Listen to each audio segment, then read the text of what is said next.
Bon, on va accueillir maintenant Anne-Sophie Frenov d'Airbnb. Un grand merci à toi, Anne-Sophie, d'être parmi nous aujourd'hui. On est très content vraiment d'avoir une belle entité comme la tienne.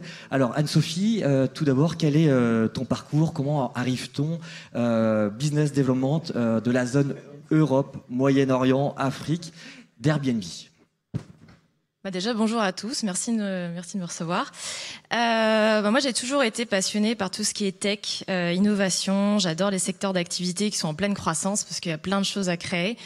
J'adore tout ce qui est entrepreneuriat et c'est vrai que c'est encore plus possible dans les secteurs à forte croissance. Et en fait, j'ai commencé dans l'industrie du mobile.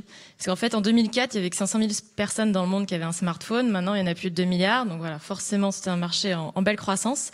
Et donc j'ai travaillé pour des entreprises comme HTC pendant plus de 4 ans, pour Samsung pendant plus de 4 ans. J'ai travaillé en Angleterre, en Irlande. Je suis aussi passée par San Francisco. Et je suis arrivée chez Airbnb pour les aider à développer la croissance et les partenariats pour l'Europe. Ok, et justement, alors Airbnb, là on a vu les pitchs de start-up, Ouais. vous avez 30-40 secondes, est-ce que tu peux relever le challenge de pitcher Airbnb en 1 minute? Donc Airbnb, je vais déjà un peu rappeler l'historique, mais c'est une plateforme qui a été créée en 2008 à San Francisco. Donc nos 3 cofondateurs, Brian, Joe et Nate, étaient en coloc. Justement, leur loyer venait d'être augmenté et il y avait une conférence de design à ce moment-là dans la ville. Ils ont eu l'idée de mettre 3 matelas gonflables dans le salon. Et en fait, un matelas gonflable, en anglais, ça se dit un airbed. Voilà, d'où la raison pour laquelle la société s'appelle Airbed and Breakfast, Airbnb. Donc évidemment, l'idée n'est plus de dormir dans un matelas gonflable, sur un matelas gonflable, mais évidemment sur un matelas bien confortable. Et Airbnb aujourd'hui, c'est une plateforme qui réunit de plusieurs verticales, donc le logement, les expériences. Donc c'est plus de 3 millions de logements, c'est plus de 1800 expériences, et c'est déjà plus de 200 millions de personnes qui ont voyagé avec Airbnb dans le monde. Ok, et justement, est-ce que j'ai mes petites questions klaxon, est-ce qu'elles sont prêtes ou pas? Alors, avez-vous déjà utilisé Airbnb pour vous loger? Allez-y, vous juste votez, je pense que la tendance va être... Oh non. Oui. Ah oui, ah ouais. En fait, qui n'a pas, Ouais, utilisé Airbnb encore? Ouais. Bon, il y a peut-être des gens qui Ouais, forcément. On est sur une proportion élevée. Et alors, seconde question. Est-ce qu'on peut passer à la seconde question? Je pense qu'il sera vraiment différente au niveau des... avez-vous déjà utilisé Airbnb pour des expériences? Par exemple, prendre un cours de cuisine, aller faire du jet ski avec quelqu'un qui connaît bien les côtes bretonnes. Alors, 36 votes non à 100%. Et c'est super bien que tu sois là parce que je crois qu'on va parler pas mal de tout ça. Alors, est-ce que tu peux nous parler un tout petit peu de cette diversification? Airbnb, expérience, c'est quoi? Ouais. Donc Airbnb, à la base, on est dans le logement et l'idée, c'est vraiment de pouvoir étendre finalement l'expérience du voyage. Et donc les logements, c'est une marketplace. D'un côté, donc vous avez des hôtes qui vont louer une chambre chez eux ou le logement dans son entier lorsqu'ils sont absents. Et de l'autre côté de la marketplace, vous avez donc des voyageurs. Pour les expériences, ce sont en fait des experts, ce sont des hôtes d'expérience qui sont experts en fait dans un domaine en particulier. Ça peut être la peinture, ça peut être la technologie, ça peut être la mode. Et qui vont proposer en fait une expérience de 3-4 heures qui va être vraiment unique. Et de l'autre côté, ça va être des voyageurs, mais aussi des locaux.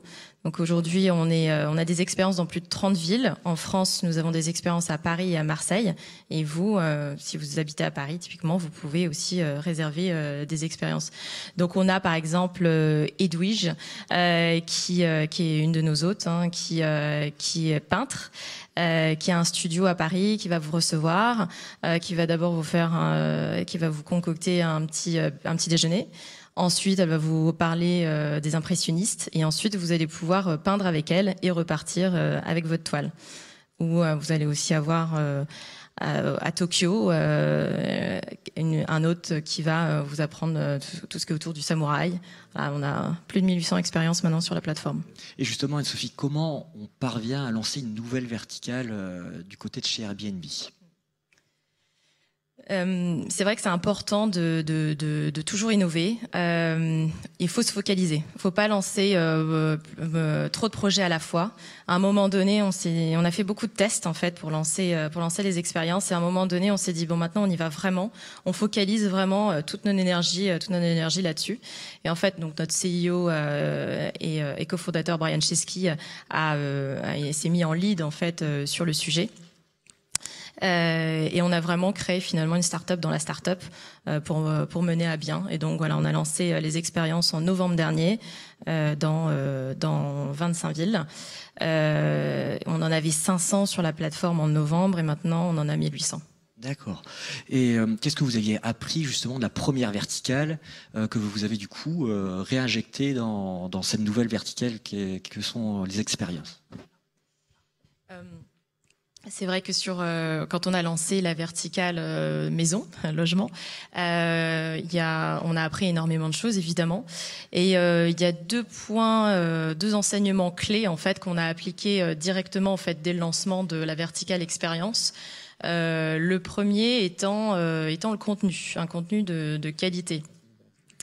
Je pense que vous le savez, à un moment sur la plateforme des logements, on a proposé en fait aux hôtes de pouvoir faire appel à un photographe gratuitement, parce qu'en effet, on s'est aperçu, c'est un petit peu logique, mais plus le contenu est de qualité, plus les photos sont jolies, plus meilleure est la conversion.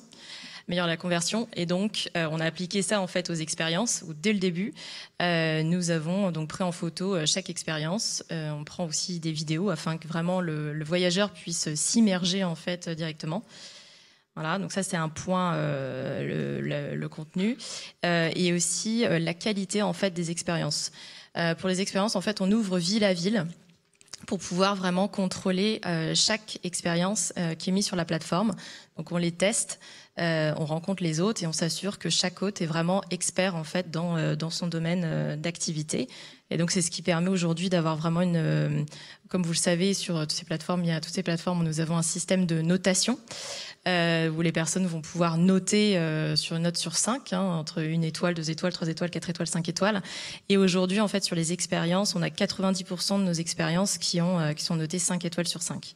Voilà, c'est ce qui nous permet vraiment d'avoir une super qualité. Donc évidemment, la personne revient, va rebooker des expériences. Quand on book des expériences, d'ailleurs, on n'est pas obligé de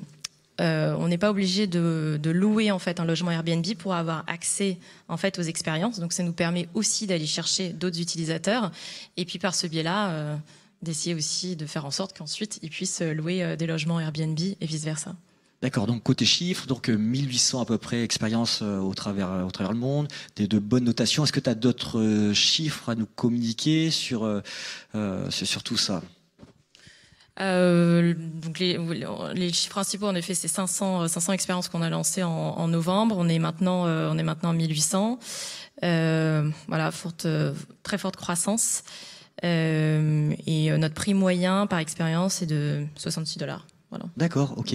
Et Anne-Sophie, du coup, en préparant l'interview, j'ai vu que tu étais aussi hôte du côté de Paris. Est-ce que c'est le siège du côté de San Francisco qui vous demande d'être hôte pour que la base de données croît assez rapidement? Comment ça se passe? Alors, on n'est pas du tout, on n'est pas obligé d'être hôte sur la plateforme pour travailler chez Airbnb. C'est évidemment bien d'être voyageur, à minima pour bien connaître le produit. Donc moi, je suis déjà hôte par rapport à mon logement. Donc quand je pars à San Francisco, quand je me déplace, je loue mon logement sur la plateforme parce que ça me permet vraiment de connaître parfaitement le produit des deux côtés de la plateforme. Encore une fois. Et pour les expériences, on est quelques employés dans le monde à avoir créé une expérience et pour moi c'était vraiment important d'en avoir une encore une fois pour vraiment comprendre toute l'expérience en fait de point de vue de l'hôte parce qu'évidemment on en rencontre énormément tous les jours et je veux en fait faire partie de leur communauté et donc j'ai créé une expérience comme je suis experte dans la tech et le web autour de la tech que je fais une fois par mois où en fait j'emmène un groupe de 10 voyageurs maximum que j'emmène. Donc je les emmène chez Blablacar pendant 1 heure. Donc je leur raconte toute l'histoire de Blablacar. Je fais pas mal de parallèles avec Airbnb, avec d'autres plateformes. Ensuite, je les emmène dans un incubateur de start-up qui s'appelle 50 Partners. Voilà, où là ils sont accueillis soit par Olivier, soit par Virginie, qui va pouvoir leur expliquer tout l'univers des start-up en fait qui sont hébergés chez eux. Et enfin, je les emmène chez Airbnb pour leur parler de la culture, parce que c'est un sujet en fait qui me tient à cœur. Et ils finissent par un déjeuner avec l'équipe. D'accord.